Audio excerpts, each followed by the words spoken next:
సీరియల్లో సినిమాలో నటించాలనుకుంటున్నారా? అయితే వెంటనే మా యాక్టింగ్ స్కూల్లో జాయిన్ అవ్వండి. Hi hello namaste welcome back to Suman TV. ప్రస్తుతం మనతో పాటు ఉన్నారు motivational speaker, family counsellor and public speaker Rajani Rama గారు. మేడంతో మాట్లాడదాం. నమస్తే మ్యామ్. నమస్తే నవీన. మ్యామ్, ఈ కోల్కతా అభయ కేసులో మనం అనుకున్నట్టుగానే కొత్త వస్తున్నాయి. మరి పోస్ట్ మార్టం చేసినప్పుడు ఆ ఒంటి పైన 19 గాయాలు ఉన్నాయని ఒక న్యూస్ అయితే వచ్చింది. మనం దానిపై వీడియో కూడా చూసాం కూడా ఏంటి అనేది.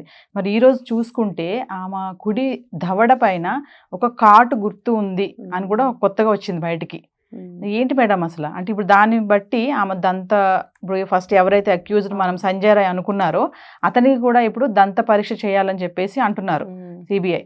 దీని మీద ఇప్పుడైతే రోజుకొకటి బయటకు వస్తాయి, ఇంకా చాలా వస్తాయి. ఎందుకంటే మనకి సిబిఐ వాళ్ళకి 17th వరకు నివేదిక సమర్పించండి అని అన్నారు కదా. మళ్ళీ ఇన్వెస్టిగేషన్ ఫాస్ట్గా చేయండి అది వాళ్ళకి ఎవరు రూల్స్ వెళ్ళాయి.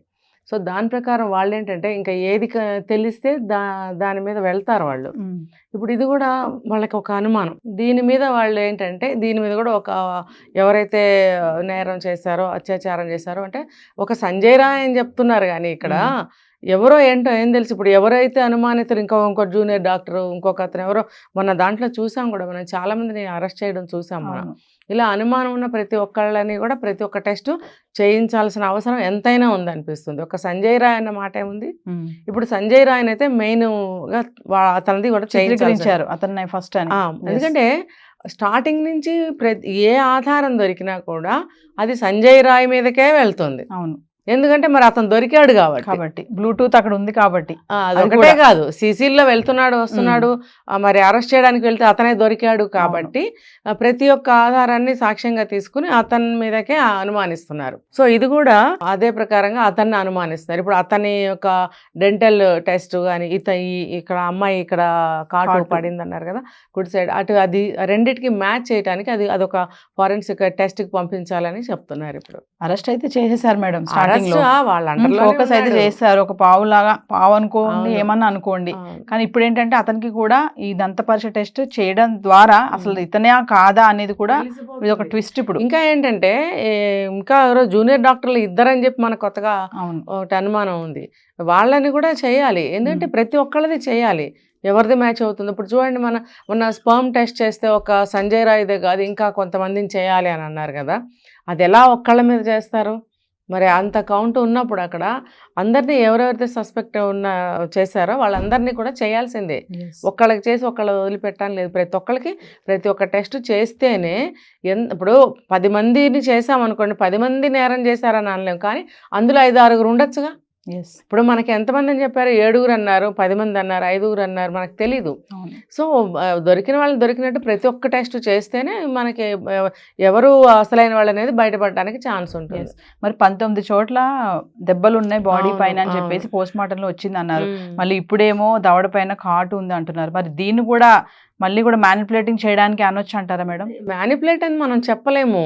ఇది ఒకవేళ దీన్ని టెస్ట్కి పంపించి దీని ఆధారాలు సాక్ష్యాలన్నీ తీసుకుని పక్కన పెట్టుకున్నా కూడా ఇంకా ఫర్దర్గా బోల్డ్ అని టెస్టులు చేయాల్సిన అవసరం ఎంతైనా ఉంది ఇందులో. ఇప్పుడు దీని గురించే కదా ఈ ఈడీ డిపార్ట్మెంట్ వాళ్ళు 23rd వరకు కూడా వాళ్ళు గడువు అడిగినట్టు తెలుస్తుంది. ఇదేంటంటే ఎన్నో తెలవచ్చు మనకి మధ్యలో. ఇంకొకటి దీనికి రాజకీయంగా కూడా ముడిపెడుతున్నారు. అది ఒకవేళ రాజకీయంతో ముడిపెడితే ఏమో 23rd కాదు, ఎన్ని 23rd వెళ్తాయో మనకు తెలియదు. సుప్రీం సీరియస్ అయింది కాబట్టి సిబిఐ కొంచెం ఇంకా ఇంట్రెస్ట్ గా దీన్ని డెప్త్ గా వెళ్ళి టెస్టులు అన్ని కొంచెం మళ్ళీ కూడా అన్ని ఒకసారి రీ ఎగ్జామ్స్ చేసుకుంటూ కూడా చేస్తున్నారు అనుకోవచ్చు అంటారా? అనుకోవచ్చు. వాళ్ళైతే మేము ఫాస్ట్గా చేస్తున్నామని అంటున్నారు. ఇప్పుడు టైం ఇచ్చారు కాబట్టి ఆ టైం లోపల చేయాలనే తొందర వాళ్ళకే ఉంటుంది.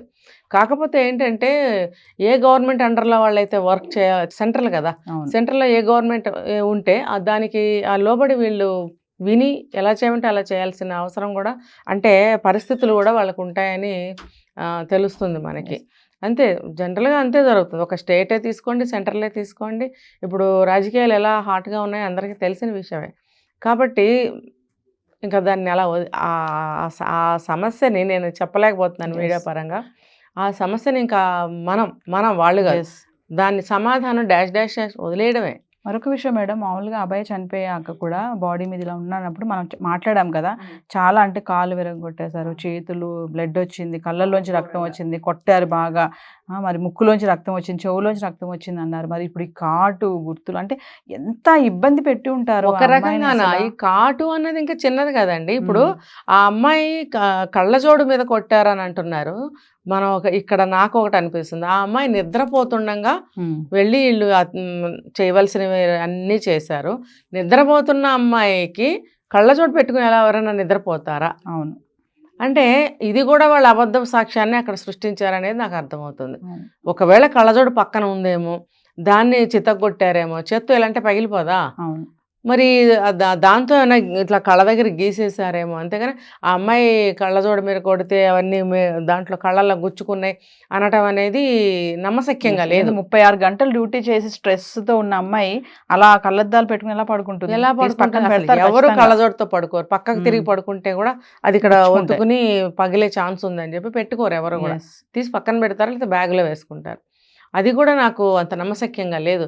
వీళ్ళు ఏవేవో చేసి దీనికి కారణం అది, దానికి కారణం ఇది అని చెప్పి మనకు చెప్తున్నారు. ఇప్పుడు పేరెంట్స్ కూడా మేడం ఈ వార్తలు రోజు రోజుకి వస్తున్నటువంటి వార్తలు వింటుంటే వాళ్ళకు కూడా ఒక టెన్షన్ అయితే ఉంది. అనవసరంగా ఆ రోజు మనం తొందరగా బాడీని ఫునరల్ చేసేసాము, కొంచెం ఆగుంటే బాగుండేది అని అనిపిస్తుంది కదా. వాళ్ళు అసలు ఎన్ని డ్రామాలు చేశారు, త్వరగా తీసేయాలన్నారు, లేకపోతే అది ఖర్చులకి మేము ఇస్తామన్నారు, ఎన్ని రకాలుగానో వాళ్ళని మభ్యపెట్టి డైవర్ట్ చేయాలి అని చెప్పి వాళ్ళకి మనం చెప్పుకున్నాం ఒక వీడియోలో. వాళ్ళకి సమయాన్ని అసలు ఇవ్వలేదు. వాళ్ళ బ్రెయిన్ పని చేయనివ్వకుండా వాళ్ళు తొందర పెట్టారు. ఆ క్రిమేషన్ అయ్యే వరకు కూడా అంత తొందర పెట్టేశారు. అంటే సాక్ష్యాలు ఆ అమ్మాయి దగ్గర బాడీ మీద ఉంటాయి కాబట్టి అవి డైరెక్ట్గా అవి ఏమంటారంటే అవి స్మాష్ చేసేయాలి, తీసేయాలి. అప్పుడు కదా డైరెక్ట్ సాక్ష్యాలు కనపడు. ఇది తర్వాత పోస్ట్ మార్టంలో వచ్చిన వరకే. ఇప్పుడు వీళ్ళు చూసి ఇదేంటి అదేంటి అని అడుగుతారు కదా. అడిగినప్పుడు వీటన్నిటికీ వీళ్ళు తలనొప్పి వస్తుంది వీళ్ళకి. అందుకని అది దొరకకుండా ఇలా చేసేసారు. వాళ్ళు కూడా ఏజ్డ్ పేరెంట్స్ ఉన్నారు, మనం వాళ్ళ మాటలు కూడా విన్నాము. ఎందుకంటే ఎవరు అంటే ఇది అలా జరిగిందా ఇలా జరిగిందా అనే ఛాన్స్ ఇవ్వలేదు, వాళ్ళంతా ఆలోచించుకొని అది కూడా లేదు వాళ్ళకి. ఎందుకంటే ఏజ్డ్ ఉన్నారు, వాళ్ళు కూడా పాపం బ్యాక్గ్రౌండ్ కూడా పూర్ ఉంది. ఇంత జరుగుతుంది దీని వెనకాల అన్నది వాళ్ళకి తెలియదు. మా అమ్మాయికి ఏదో అయిపోయింది అనుకున్నారు తప్ప ఇంత అనేది. ఇప్పుడు కొత్త విషయం ఏంటంటే ఈ ఘాటు వల్ల ఇప్పుడు దీని ఏంటంటే సంజయ్ రాయ్ని తీసుకెళ్ళి మళ్ళీ దంత టెస్ట్ చేస్తామని చెప్తున్నారు. అది అవ్వడది మరి చూద్దాం మేడం, దీని నుంచి కూడా ఎలాంటి రిపోర్ట్ వస్తుంది. ఒక్కడదే ఎందుకు చేయాలి, అందరిది చేయాలి. ఎంతమంది ఇప్పుడు సందీప్ ఘోష్ ఎందుకు చేయకూడదు? వీళ్ళు ఫస్ట్ పట్టుకున్నారు కాబట్టి ఇప్పుడు ఇతనే చేయమంటున్నారు. ఒకవేళ ఈ కసితోటి ఎవరో ఒక జూనియర్ డాక్టర్ కూడా ట్రైనీ డాక్టర్ కూడా ఉంది ఇందులో అని అన్నప్పుడు ఆ అమ్మాయి కూడా కసితో కొరుకుండొచ్చుగా. అవును, ఇలా చేస్తావా అని గట్టిగా కొరుకుండొచ్చు కదా. అమ్మాయిని ఎక్కడ పడితే అక్కడ ఫిజికల్గా హింస పెట్టాలని నిర్ణయించుకున్నప్పుడు గిల్లడము, రక్కడము, కొట్టడము, కొరకడము లాంటి పనులు ఎవరైనా చేయొచ్చు. ఇప్పుడు ఆ అమ్మాయిని కూడా ఎందుకు టెస్ట్ చేయకూడదు? ఇంతమంది ఇన్వాల్వ్ అయ్యారు అన్నారు కదా, 10 మంది అన్నారు, 15 మంది అంటున్నారు. అందరికీ చేయాలి. ఇది పెద్ద కష్టమైన విషయం కాదు కదా. పిన్ అవుట్ చేసేది ఏంటంటే సంజయ్ రాయ్ అన్ని వాడి మీదకి వెళ్తున్నాయి. అదే మొత్తం తన మీదకి డైవర్ట్ చేస్తున్నారు. ఎందుకంటే వాడికి డబ్బులు ఇచ్చి కొన్నారు కదా, కొని వాడికి శిక్ష వేయించాలని చెప్పి వీళ్ళు ముందుగానే ప్లాన్ చేసుకున్నారు కాబట్టి ఇంకా ప్రతిదీ వాడి మీదకే తొస్తూ విధాల ప్రయత్నం చేస్తున్నారు అంటారు వాడిని ముంచడానికి. అంటే మేము వెనక ఉన్న వాళ్ళు బయటకు రాకుండా ఉండాలంటే సంజయ్ రాయ్. ఎందుకంటే ఇప్పుడు ఉన్నది ఇందులో ఇన్వాల్వ్ అయిన వాళ్ళందరూ డాక్టర్స్ కదా, వాళ్ళ లైఫ్ పాడవుతుంది అనేది ఒకటి ఉంటుంది వీళ్ళకి. అందుకని చెప్పి వాడు ఏమంటారు గాలి వేదవ కదా, వాడు ఎలా అయిపోయినా ఏమైపోయినా ఎవరికి నష్టం లేదు, వాడికి నష్టం లేదు, ఎవరికి నష్టం లేదు. సో వాడి మీద తోసేయడమే మొత్తం అన్ని. ఇప్పుడు ఈ సాక్ష్యాలు కూడా అన్నీ అతనివే అని నిరూపణ చేశారనుకోండి, అంటే ఇన్ ద సెన్స్ అతని మీద నెట్టి అబద్ధ సాక్ష్యాలుగా నిరూపించినా కూడా మనం ఇప్పుడు ఆశ్చర్యపోవాల్సిన అవసరం లేదు. ఇప్పుడు ఇందాక మనం చెప్పుకున్నాం సిబిఐ వాళ్ళు ఎవరికి లొంగి వాళ్ళు జాబులు చేస్తారనేది మనం చెప్పుకున్నాం. సెంట్రల్లో ఏ గవర్నమెంట్ ఉంటే ఆ గవర్నమెంట్కి అనుగుణంగా లొంగి వీళ్ళు చేయాల్సింది ఏ జాబ్ అయినా సరే. వాళ్ళు ఇండివిజువల్గా వాళ్ళు సొంతంగా చేస్తే ఇంకా బాగుంటుంది, కానీ అలా చేయడానికి కుదరదని కొన్ని విన్నాను నేను.